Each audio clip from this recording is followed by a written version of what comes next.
오늘 주시는 말씀 미가서 7장 7절과 8절 두 절의 말씀 봉독해 드립니다. 오직 나는 여호와를 우러러보며 나를 구원하시는 하나님을 바라보나니 나의 하나님이 나를 들으시리로다. 나의 대적이여 나로 인하여 기뻐하지 말지어다. 나는 엎드러질지라도 일어날 것이요 어두운 데 있을지라도 여호와께서 나의 빛이 되실 것이미로다. 아멘.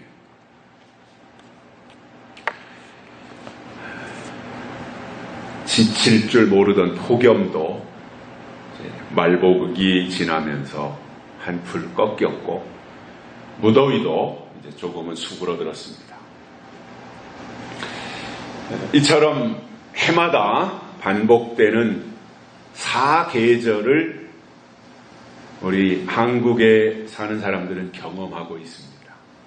무슨 얘기냐면 해마다 봄, 여름, 가을, 겨울 계절이 바뀐다라고 하는 것을 우리가 경험을 통해서 직간접적으로 느끼고 있는데, 이러한 가운데서 우리가 터득해야 될 지혜가 있다라는 겁니다.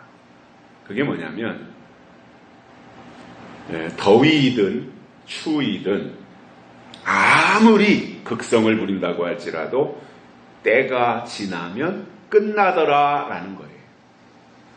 폭염도 때가 지나면 끝나고 그 당시에는 고통스러울지라도 한파도 때가 지나면 다 그 종말이 있더라는 거예요. 하나님의 계절도 마찬가지로 지금까지 계속해서 진행되고 발전하고 바뀌어 왔어요. 대표적인 것이 율법에서 은혜요. 또 은혜에서 예수님 재림하시는 그 광경으로 이렇게 진행이 되고, 거기에 또 세부적으로 들어가서 보면 구약에서도 끊임없이 진행하고 발전하고 변화하고 바뀌고, 신약에 와서도 계속해서 그런 과정을 거쳐왔습니다.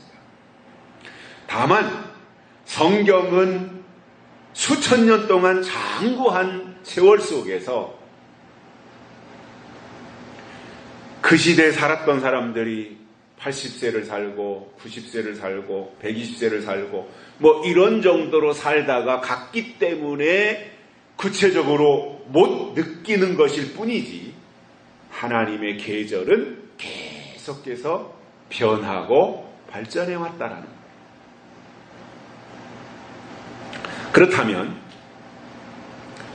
영적으로 지금이 어느 때인가 하는 것을 알고 대비할 수 있는 지혜가 있어야 된다는 겁니다.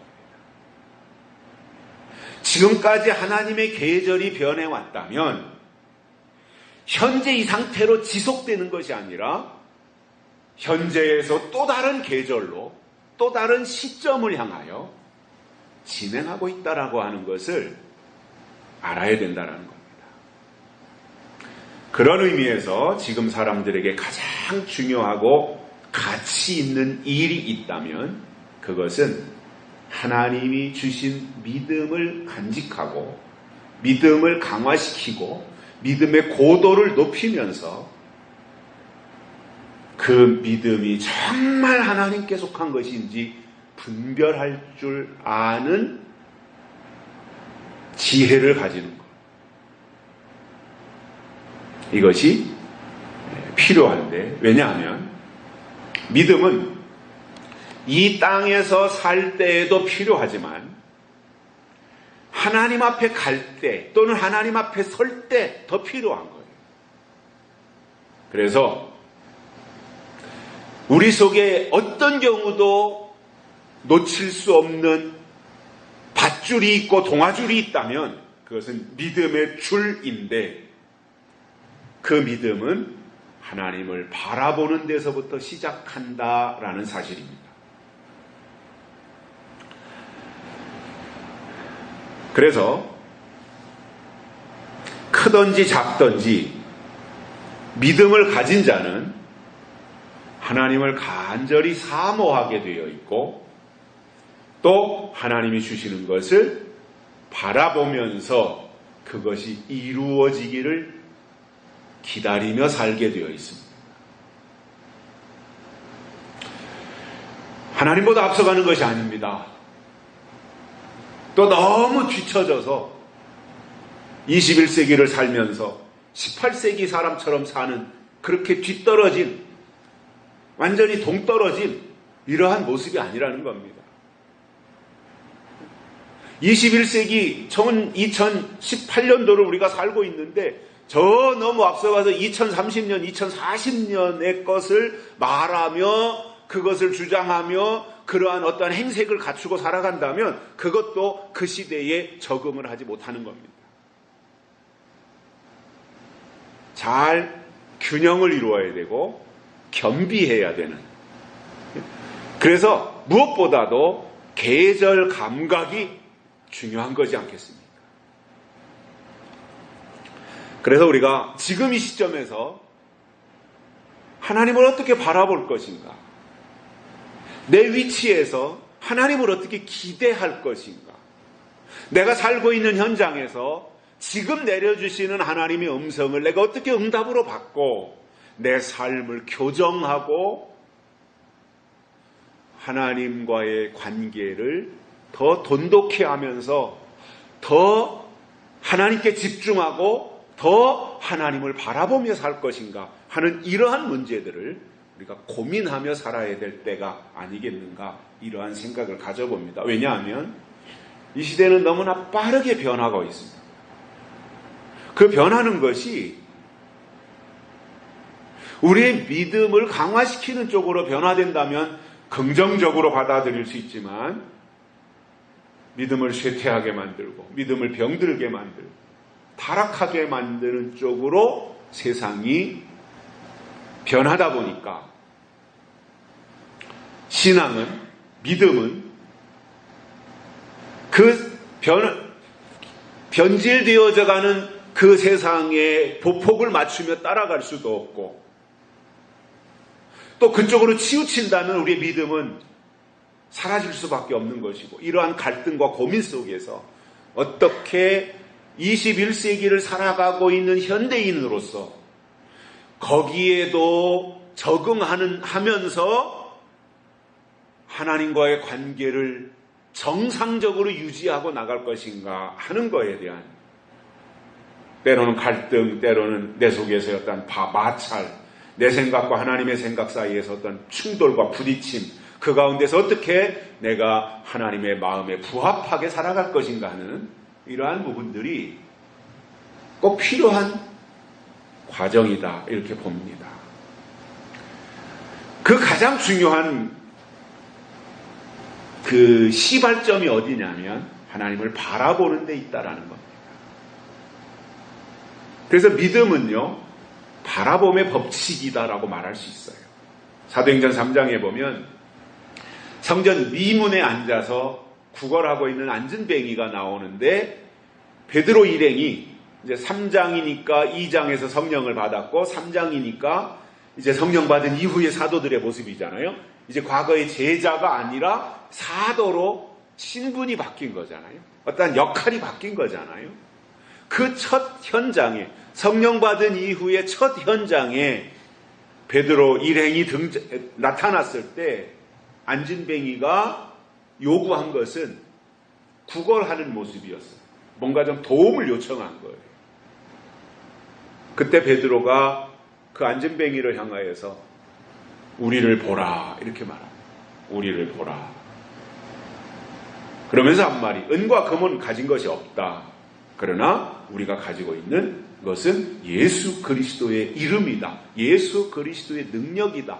살아계신 하나님의 역사다라고 하는 것을 그에게 제공해 주었는데, 그래서 그 이후로 그가 걷기도 하고 뛰기도 하며 주의 성호를 찬양하게 되는 역사적인 순간, 그저 동전 한 입 동량을 받았다면 그것으로 한 끼 해결하는 것으로 끝났겠지만 근본적인 문제를 해결해 줌으로써 자립하는 사람으로 만들어주는, 그리고 하나님의 일꾼이 되어지는, 예수님이 고쳐주셨으니, 사도들이 고쳐줬으니 그가 그 베드로 저 안진뱅이가 그 이후의 삶이 어떻게 되었는지는 성경에 나오지 않지만 날 때부터 안진뱅이가 하나님에 의해서 고침받았을 때 그 이후의 삶이 어땠으리라고 하는 것을 우리가 짐작할 수 있잖아요.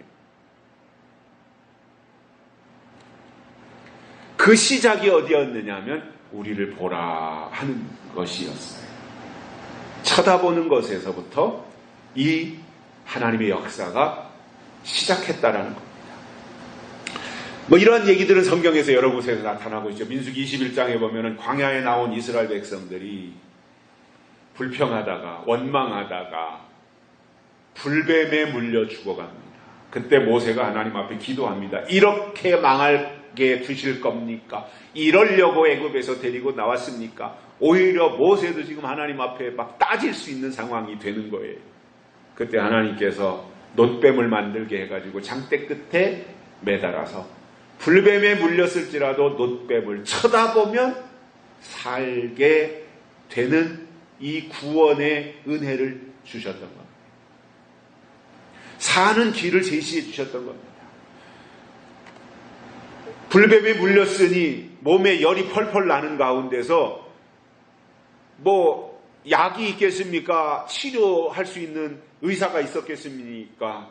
그저 있어야 민간요법이었을 텐데 그게 적용이 됐겠습니까? 오직 한 가지, 장대 끝에 매달린 놋뱀을 쳐다보면 산다.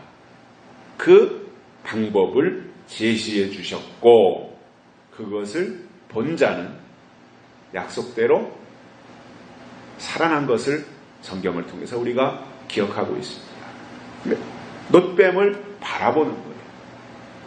죽어가면서도 아마 안 본 사람도 있을 것 같아요. 그거 본다고 사냐고, 그거 보고 병이 낫겠냐고, 열이 떨어지겠냐고. 의심하는 사람들은 다 의심하니까요. 바라보면 산다라고 했으면 바라보는 게 믿음이거든요. 이렇게 하면 된다고 했으면 그렇게 하는 게 믿음이더라 말이죠. 하나님이 제시하신 것을 내가 받아들이는 것, 그것을 인정하고 긍정하고 그 방식을 채택하는 것, 그리고 그 방법 안으로 내가 들어가는 것, 이게 믿음이더라는 거죠. 광야 40년 동안 하나님이 그들에게 요구한 것은 가나안 땅을 바라보라라는 거예요. 가나안 땅에 아직 들어가지 않았어요. 그래 아직 광야에 있어요. 그런데 광야에서 이스라엘 백성들이 출애굽하고 나와서 해야 될 일이 뭐냐면 가나안 땅을 꾸준히 바라보는 거였어요. 그런데 그거에 대한 어떤 방해들이 계속 있는 거지요. 여러 가지 불평도 나올 수 있고요. 또 예수님이 초림하시고 나서는 십자가를 바라보는 게 믿음이에요. 믿음의 주요 온전케 하시는 이 예수 그리스도를 바라보는 것이 믿음이고 하나님의 사람이었다는 거예요. 또 마지막 때가 되어지면 천년왕국을 바라보라, 또는 다시 오실 예수 그리스도를 바라보라, 이렇게 말씀을 해주고 있습니다. 그러니까 이 본다라고 하는 것, 쳐다본다라고 하는 것, 바라본다라고 하는 이것이 이런 다양한 형태로 다양한 방법으로 나왔는데 결국 놋뱀에 무슨 능력이 있겠으며 베드로 쳐다본들 그게 거기에서 무슨 능력이 나오겠습니까? 다만 그렇게 하면 고침받고 살고 가나안 땅에 들어가고 천년왕국에 들어간다. 그 원리 가운데 핵심이 뭐냐? 바라보라 라고 말씀하신 그것을 믿는 그것이 그 안에 능력이 되어서 그 역사, 그 가운데로 하나님 인도하신다라는 겁니다. 그래서 결국 바라본다 또는 쳐다본다라고 하는 것이 뭐예요? 관심이에요. 그의 마음이 거기에 가 있으니까 쳐다보는 거예요. 그래서 지금 어디를 바라보고 있느냐는 매우 중요한 겁니다. 그게 그 사람의 현주소예요.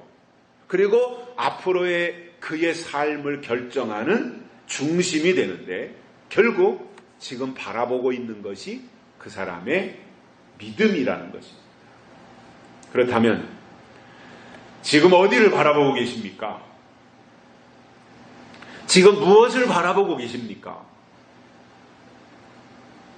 엉뚱한 것을 바라보는 분은 계시지 않은지 모르겠어요. 이 자리에 오늘 이 예배에 공동체에 참석하신 분들이야 해당이 별로 안 되겠지만, 혹시 여기에 참석은 못했지만 유튜브를 통해서 또는 또 다른 형태의 그 매체를 통해서 이 믿음으로 방향을 정하고 우리의 말씀과 뭔가 일치되는 부분 때문에 함께 공유하고 나가는 분들 가운데 행여나 엉뚱한 곳을 바라보면서 헤매고 계신 분은 계시지 않은가라는 질문이에요. 혹시 아직까지 방향조차 정하지 못하는 분은 계시지 않은가라는 질문을 드리는 겁니다. 왜냐? 바라볼 것을 제대로 바라보면 빤듯하게 갈 수 있는데 잘못 바라보면 엉뚱한 곳으로 가는 거예요. 어느 날 농사 짓는 아버지가 이제 어느 정도 큰 아들에게 농사 짓는 원리를 가르쳐야 되는데 제일 먼저 해야 될 것이 소에다가 쟁기를 달고 논과 밭을 갈아엎는 것이 제일 시작이지 않습니까? 이제 어느 봄날 아버지가 아들을 데리고 나갔습니다. 소에다가 고삐를 얹고 쟁기를 뒤에다가 달고 쟁기를 잡게 시켰어요. 아들을 보고. 그리고 밭을 갈게 했습니다. 쫙 갔습니다. 끝까지 가서 돌아보니까 밭고랑이 삐뚤빼뚤 된 거예요. 그리고 이제 그 아들이 온 그 옆을 이제 아버지가 쟁기를 받아서 아버지가 아들이 갈아놓은 그 옆에다가 쟁기를 대고 쭉 밭을 갈았는데 끝에 가서 보니까 아버지가 간 것은 빤듯해요. 근데 아들이 간 것은 꼬불랑꼬불랑 하더라는 거예요.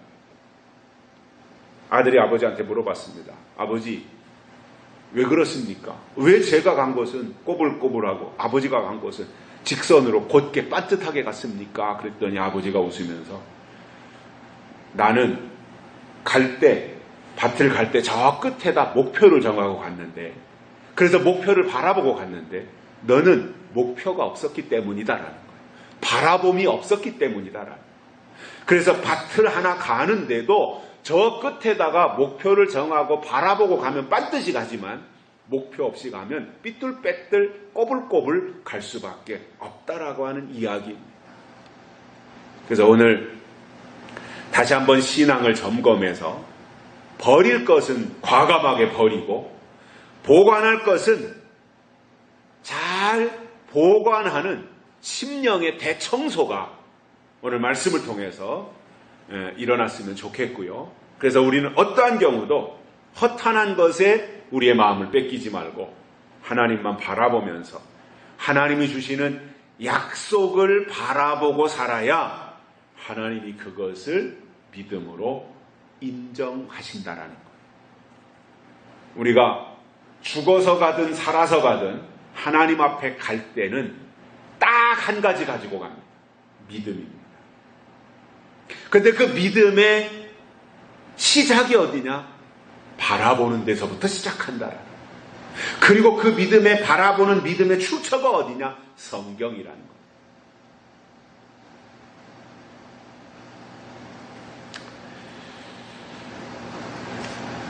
역대하 20장에는 유명한 말씀이 나옵니다.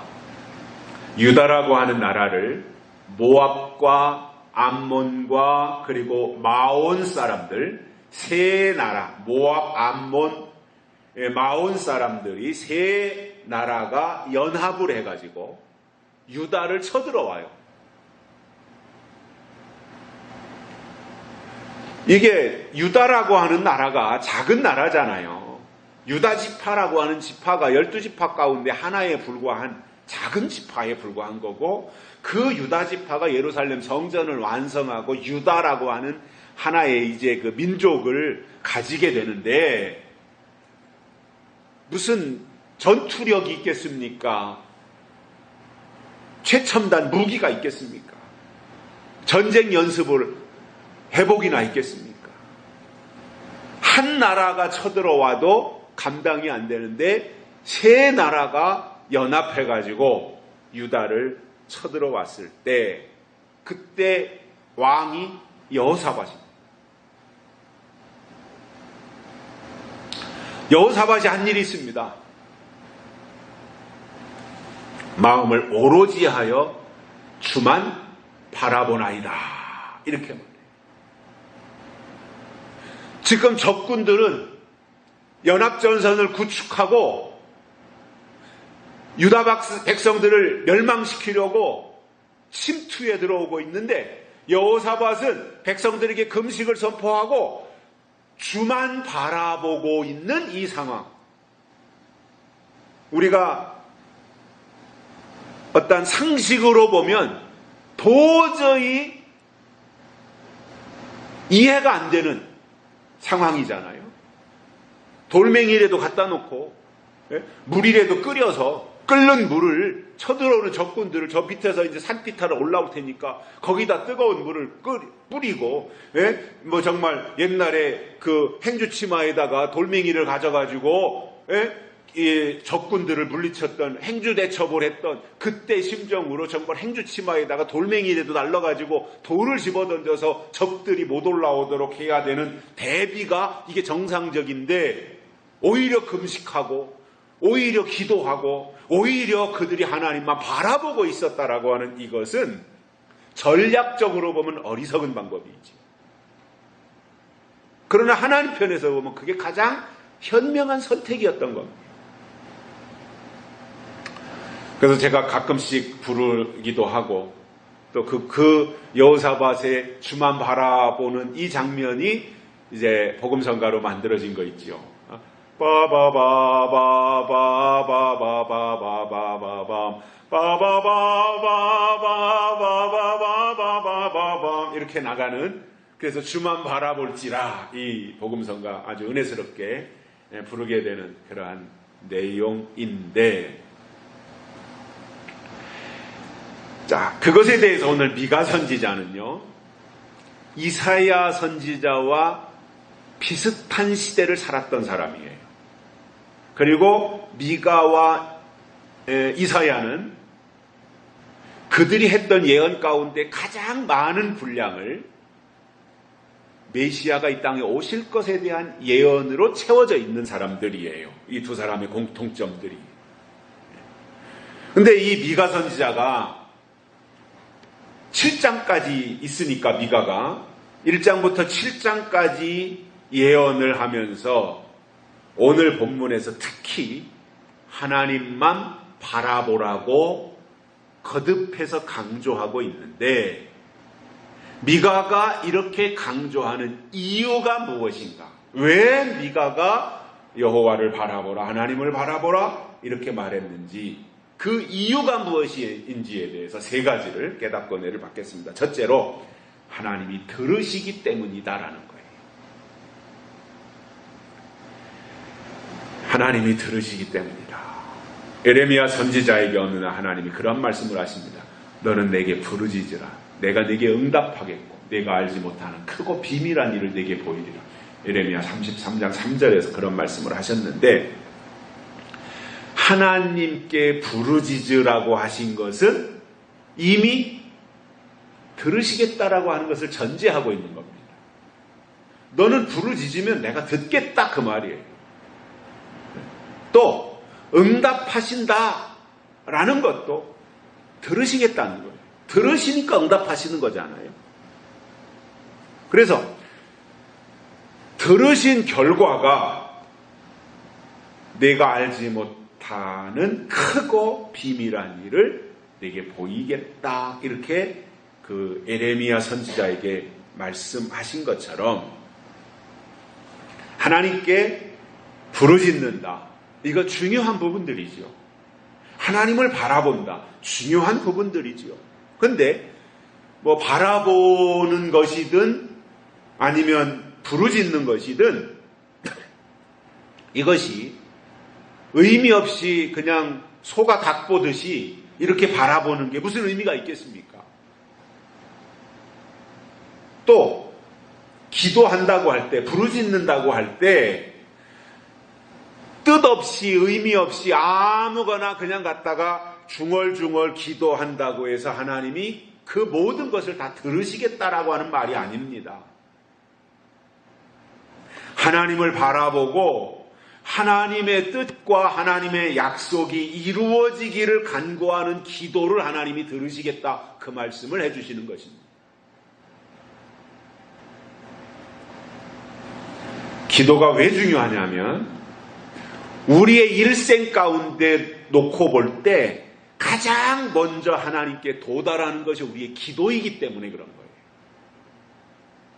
내가 하나님께 가기 전에 내 기도가 먼저 하나님께 가 있잖아요. 그렇다면 기도를 잘 해야 하는데, 저는 그렇게 생각을 해요. 기도는 몇 시간을 했느냐, 이것도 필요한 요소 중에 하나이기는 하지만 중요한 것은 기도 속에 담겨진 내용이 무엇이냐, 이게 더 중요한 겁니다. 제가 깨달은 것을 말씀을 드리면, 하나님이 들으시는 기도는 그의 나라와 그의 의를 구하라는 거예요. 그래서 하나님의 뜻이 속히 이 땅에 나타나고 이 땅에 이루어지면서 하나님의 약속하신 것들이 온전히 다 완성되기를 하나님 앞에 간구하면 하나님이 그것을 들으신다라는 거예요. 그래서 기도는 중언부언으로 자기 신세의 한탄이나 하는 식으로 3시간 또는 4시간 이렇게 기도하는 것보다는 30분 혹은 40분을 하더라도 하나님이 나타내시려고 예비하신 뜻을 구하고 하나님의 일이 이루어지며 그 예비하신 이 일에 나를 도구로 써달라고 할 때 그 기도가 하나님께 상달되어서 하나님이 그 기도를 들으신다는 거예요. 물론 어떤 때는 우리가 밤을 지새우면서 긴 시간을 하나님과 씨름하며 기도할 때가 있습니다. 어떤 때는 금식하며 또는 단식하며 또는 산에 올라가 소나무를 붙잡고 흔들어대면서 절박한 가운데서 뭔가 하나님의 도움이 있어야 되겠다. 아니면 하나님이 주시는 어떤 응답이 있어야 되겠다. 아니면 하나님이 주시는 깨달음이 있어야 되겠다라고 하는 이 간절한 마음에 사무쳐가지고 특별히 시간을 내어서 그렇게 긴 시간을 기도해야 될 때가 있습니다.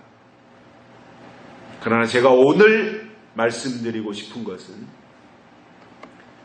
기도는 시간이 아니라 그 속에 담겨진 내용이라는 거예요.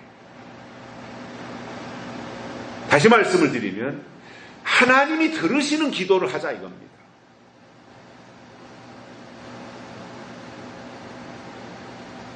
하나님이 우리에게 이렇게 이것을 구하라 라고 말씀하셨단 말이에요.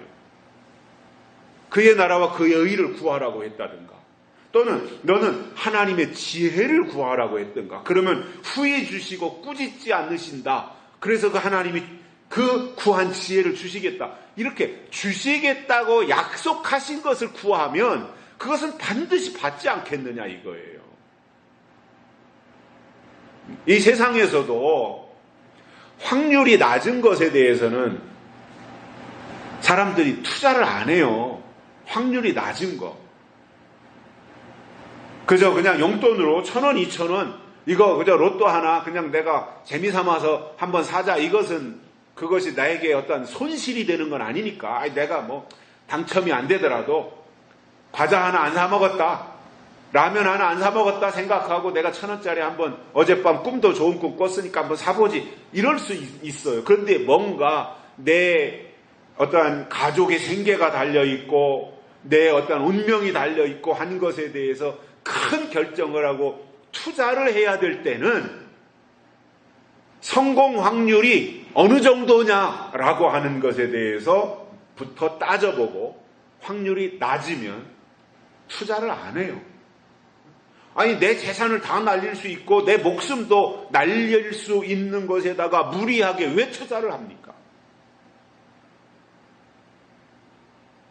그런데 확실하다. 내가 1억 원을 투자했는데 1년 후에는 거기서 5천만 원이 이자로 나온다.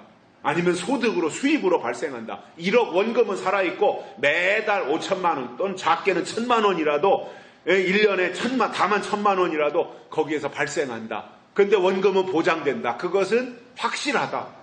그리고 이마만큼의 이자가 있다라고 하면 여윳돈이 있는 사람들은 아니면 빌려서라도 그 일을 착수하지 않겠습니까? 왜냐하면 확실하기 때문에, 확실하다고 하는 보장이 있다면. 신앙도 마찬가지예요. 성경에 보면 구하면 주시겠다고 한 것이 있어요. 그건 100%예요. 100%예요. 그거는 투자해도 되고 투기해도 되는 거예요. 왜냐?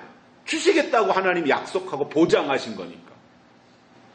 그런데 그렇지 않은 부분들도 많이 있잖아요. 너희가 구해도 얻지 못하면 육적으로 여기에서 잘못 구함이니 이런 말씀들을 하신 게 있지 않습니까? 그런데 사람들은 구하면 주신다고 100% 약속한 것에 대해서 구하기보다는 자기 욕심이 앞서서 자기 욕심의 방향에 끌려서 자기 생각으로 구하는 경우들이 많이 있는 것이고, 그래놓고는 자기가 잘못 구해놓고는 아니 응답하신다고 그러더니 응답 안 했다고 이렇게 또 하나님을 원망하게 되더라는 거예요.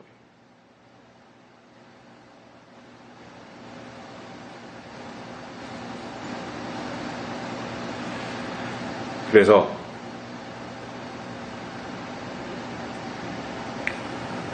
하나님의 말씀을 듣고 깨달은 것이 지식으로 내 안에 있어야 그것을 바탕으로 하나님 앞에 제대로 구할 것을 구하는 기도가 이루어지는 겁니다.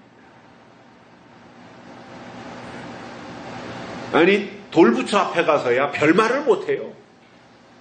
고목나무 앞에 가서 비는 사람들이야 뭘 말을 못해요. 왜냐? 어차피 돌부처가 응답해 줄 것도 아니고 고목나무가 뭔가 응답해 줄 것도 아니에요.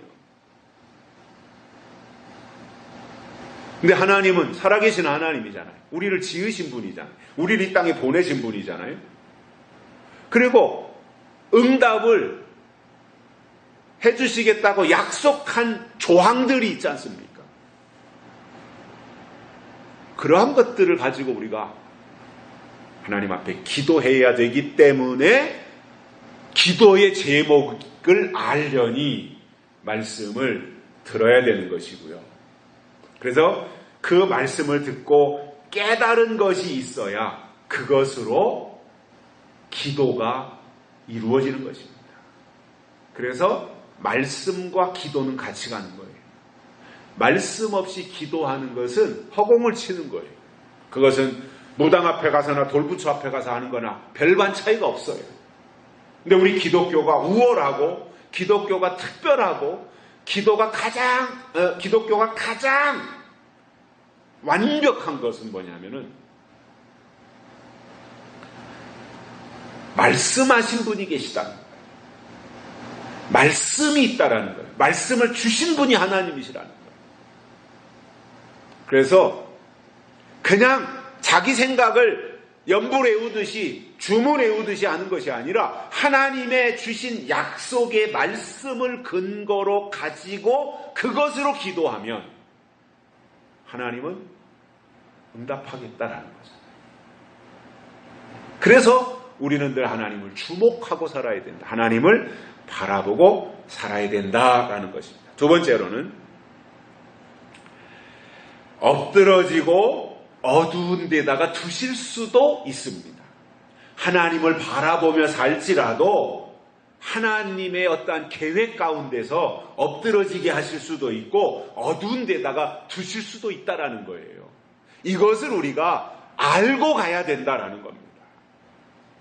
무조건 잘 되고 무조건 형통하고 대적하던 사람들이 보란듯이 다 그냥 형통하고 잘 된다면 얼마나 좋겠습니까? 저도 그것을 기대하거든요. 개인적으로는, 육적으로는. 저도 그렇게 되기를 은근히 기대 심리가 있거든요.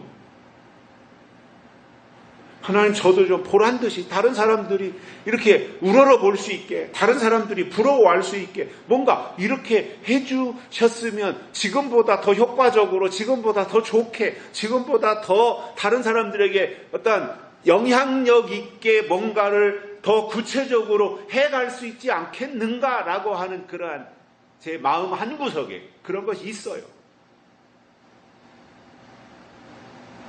그런데 하나님은 놀랍게도 하나님의 사람들을 믿음의 길로 인도하실 때 엎어지게 하시고 어두운 골짜기에도 머물게 하신다라는 사실입니다.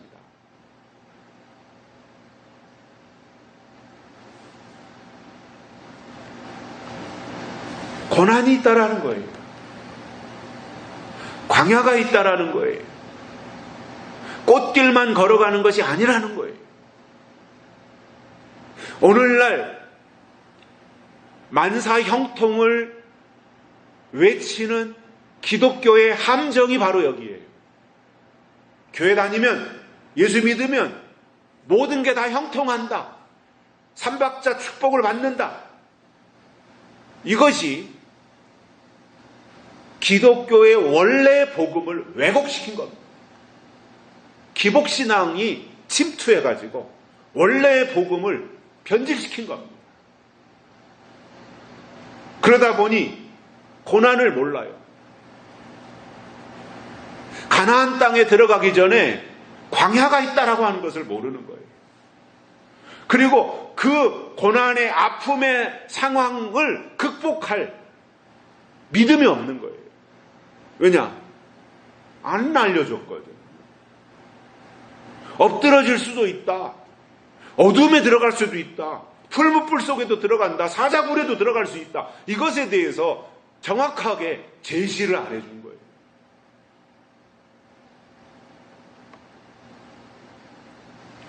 요셉이라고 하는 사람을 우리가 성경을 통해서 보면 12아들, 야곱의 12아들들 가운데서 가장 총애를 받은 아들이 요셉입니다. 그런데 그러한 요셉을 10명의 형들은 가장 눈꼴시게 본 거예요. 아버지의 사랑을 독차지하는 요셉이 형들의 눈에는 가시 같았어요. 그리고 싫어요. 왕따시키는 거예요. 그러다 어느 날 아버지의 심부름으로 온 요셉을 형들이 붙잡아가지고 애굽에다 팔아버리거든요.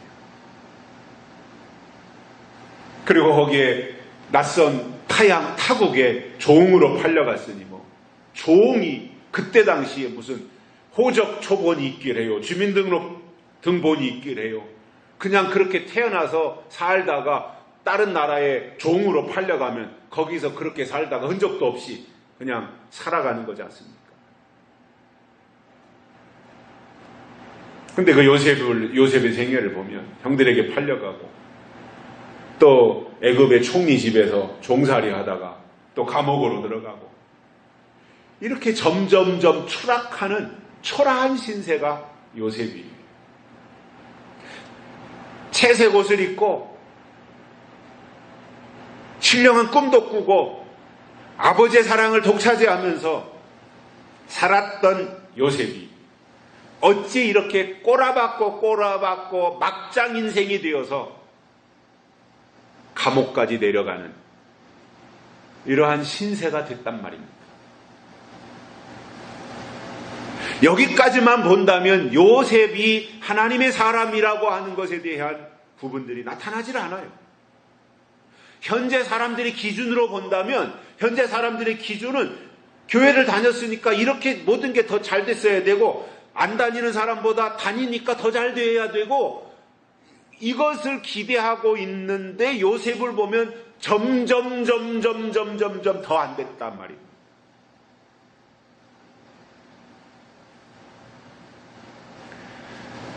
그런데 중요한 것은 요셉이에요.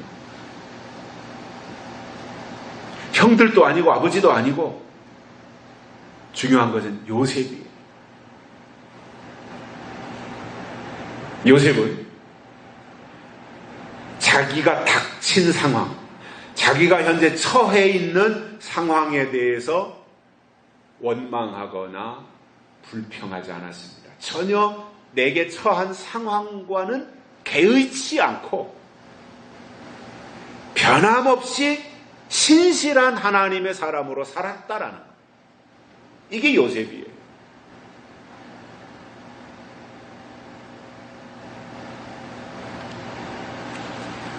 그렇기 때문에 아무도 팔려간 요셉을 기억하는 사람도 없고 요셉을 찾겠다고 전단지 만들어가지고 요셉을 찾아달라고 돌아다니는 형제들도 없었어요. 없어진 요셉, 사라진 요셉에 대해서 안타까워하는 사람, 물론 야곱이나 라헬은, 엄마 아버지는 그런 마음이 있었겠지만 그 이외에는 요셉에 대한 미련이나 요셉에 대한 애정을 가지고 있는 사람들이 없었고 요셉의 인생은 그렇게 감옥에서 끝나는 것 같았습니다. 저는 여기까지만 보면 요셉이 아니 사람이 엎드러져도 이렇게 엎드러질 수 있는가? 망해도 이렇게 망할 수 있는가? 아무리 골짜기 어두운 밤이라고 할지라도 이렇게 아골 골짜기와 같은 이러한 경우가 어디에 있겠는가? 이런 생각을 해봅니다. 그런 중에도 하나님이 쓰시려고 하니까 어느 순간 하나님이 요셉을 높이시기 시작하더라고요. 눈에 띄게 만들기 시작하더라고요. 사람들에게 뭔가 특별하구나, 뭔가 다르구나 하는 것이 사람들에게 이제 각인이 되기 시작했던 거예요.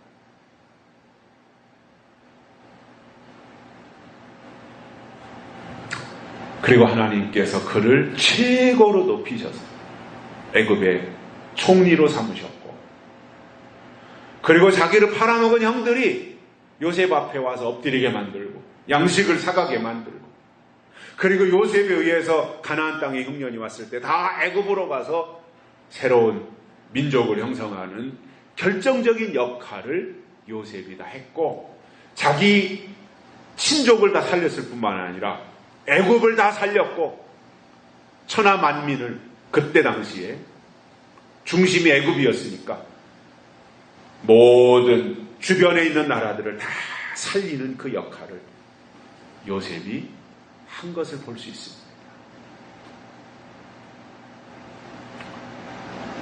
어둠에 처할 수 있습니다. 엎드러질 수 있습니다.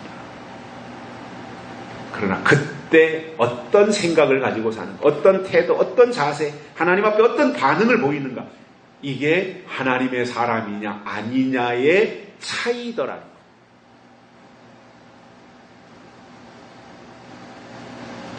그래서 하나님은 그가 잘 나갈 때 보시는 것이 아니라 안 될 때, 꼬라박았을 때, 처참한 상황에 놓여 있을 때 하나님에 대한 어떠한 마음과 하나님에 대한 어떤 생각과 하나님에 대한 어떤 반응을 가지고 있는가, 하나님이 그때 그것을 보시더라.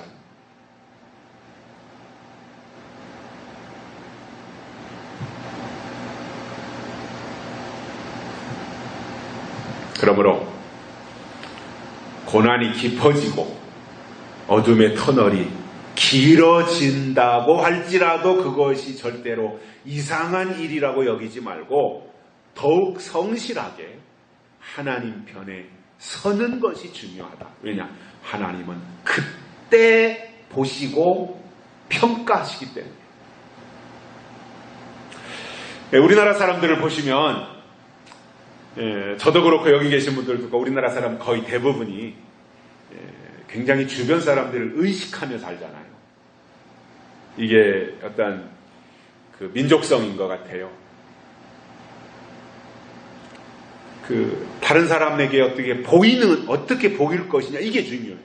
다른 사람들이 나를 어떻게 보느냐, 이게 중요한 거예요. 그러니까 내 어떤 본질보다는 내 어떤 내 속에 있는 어떤 것보다는 다른 사람들의 평가가 어떠하냐, 이게 더 중요하게 생각하고 사는 것이 우리나라 사람들인데,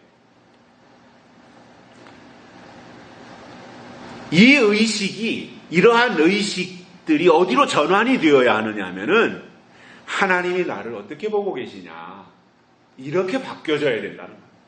저 사람이 나를 어떻게 보느냐가 아니라 하나님이 나를 어떻게 보시느냐, 여기에다가 비중을 왕창 두고 고꾸라지든 터널 속에 있든 요셉처럼 하나님이 원하시는 것을 하는 것이 중요하다라는 것입니다. 그래서 우리의 관점이 하나님으로 바뀌어서 하나님을 의식하고 사는 상태, 이것이 하나님을 바라보는 사람들 속에 있어야 될 모습이라는 것입니다. 세 번째로는 하나님이 빛이 되신다라는 겁니다. 하나님을 바라보면 그에게 하나님이 빛이 되주시겠다라는 거예요. 자, 이 세상은 점점 어두워져 가고 있어요.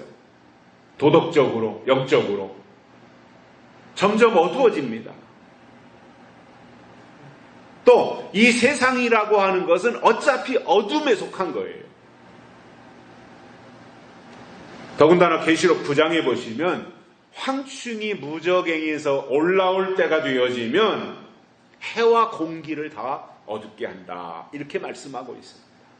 어둠의 시대가 점점 더 다가오고 있고, 황충이가 나오면 해와 공기가 다 어두워진다고 그러니까 완전히 흑암의 세상이 된다, 그 말이거든요.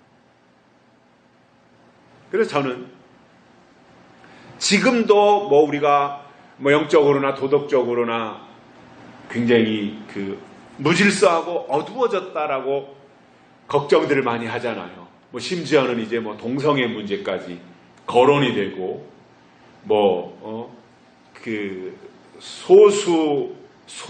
소수성을 보호해줘야 된다, 그것도 인권이다, 이런 식의 어떤 인권단체들이 주장을 합니다.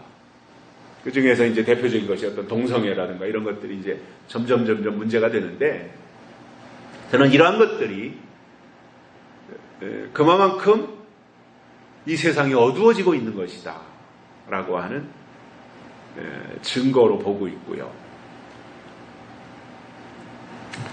근데 아무리 어두워도, 칠흑같이 어두워도 빛이 있으면 어둠은 절대로 빛을 사로잡지 못하더라는 겁니다. 이게 어둠의 한계입니다.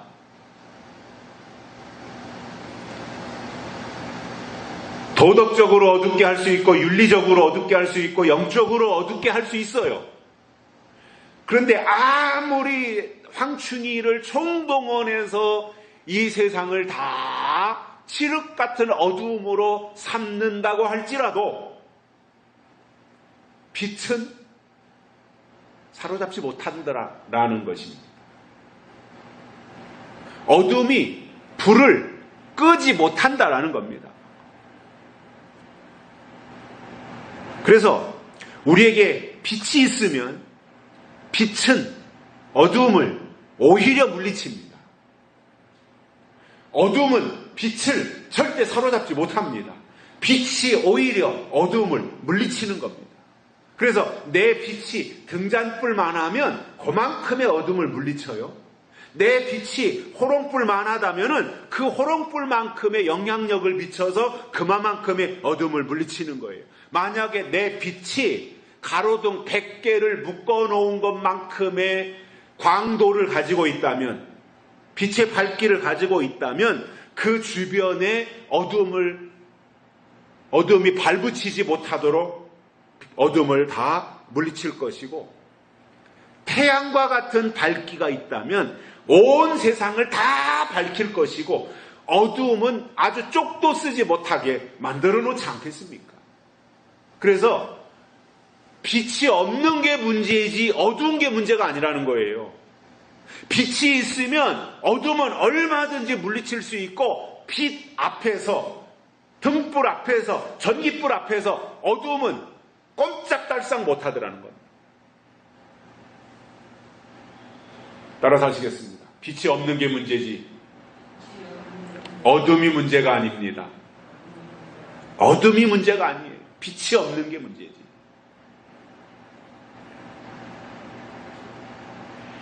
그래서 빛이신 하나님이 우리에게 오시면 먼저 내 심령을 사로잡고 있는 어둠의 세력을 빛이 들어와서 물리치는 거예요. 심령을 밝혀주는 거예요. 그래서 내 심령이 밝아지면 그때부터 영적인 것에서 형통이 이루어지는 거예요. 그리고 영이 밝아지면 표정도 밝아지는 거죠. 그러면 다른 사람들에게 다가갈 때 관계가 좋아지는 거예요.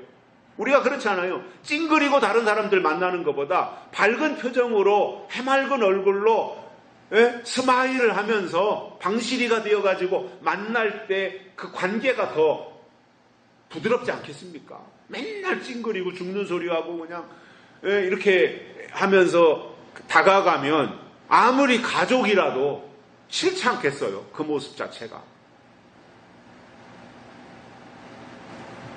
근데 그 근거가 바로 우리 심령에 하나님의 빛이 오시면 심령이 밝아지면 표정도 밝아지고 우리의 삶이 다 구석구석 밝아지게 된다는 거예요. 그러니까 그 자체가 영향력이 되는 거지요. 확장되는 거지요. 그리고 내 안에 자꾸 빛의 그 밝기를 더 끌어올리는 거지요. 그래서 수력 발전을 하다가 화력 발전으로 올리고, 화력 발전을 하다가 원자력 발전으로 올리고, 이렇게 점점 내 안에 지속 가능한 밝기, 더 빛의 고도를 더 높일 수 있는 이러한 것을 유지하고 나가는 것. 이것이 우리가 하나님 앞에서 이루어야 되고, 그렇기 때문에 우리 자신이 전기를 만들어내는 곳을 발전소라고 하잖아요. 발전소, 전기를 만들어내는 곳. 우리 자신이 하나님 앞에서 영적 발전소가 되고 희망 발전소가 되어진다면 그 자체로 우리는 이미 승리하고 있다는 겁니다. 이것이 하나님을 바라보는 사람들의 모습이고, 하나님이 우리가 그렇게 빛의 아들들로 살기를 원하고 계시다는 것. 결론으로 우리가 지금 이 땅에서 살면서 꼭 해야 할 일이 있다면 마음을 오로지 하여 한눈 팔지 말고 하나님을 바라보는 것이다 이겁니다. 하나님을 바라보는 거예요. 즉 약속을 바라보는 거예요. 예언의 말씀을 바라보는 거예요. 그러면 그 결과로 하나님이 들으시고 하나님이 빛으로 우리에게 오신다라고 하는 이 말씀을 오늘 주시는 메시지로 받고 위로로 삼아서 우리의 시선이 늘 하나님께 고정되어 있기를 주의 이름으로 축복합니다. 기도하시겠습니다. 살아계신 하나님 감사합니다. 오늘도 우리를 불러주시고 말씀을 듣게 해주셔서 감사를 드립니다. 오늘도 하나님이 주시는 말씀을 우리가 들었습니다. 이 말씀이 이유가 되고 이 말씀이 근거가 되어져서 범사의 하나님을 바라보며 하나님의 하나님 되심을 인정하며 살아갈 수 있는 저희들 되게 해 주옵소서. 다시 오실 예수님의 이름으로 간절히 기도드리옵나이다. 아멘. 찬송가 502장 부르시면서 헌금 드리시겠습니다.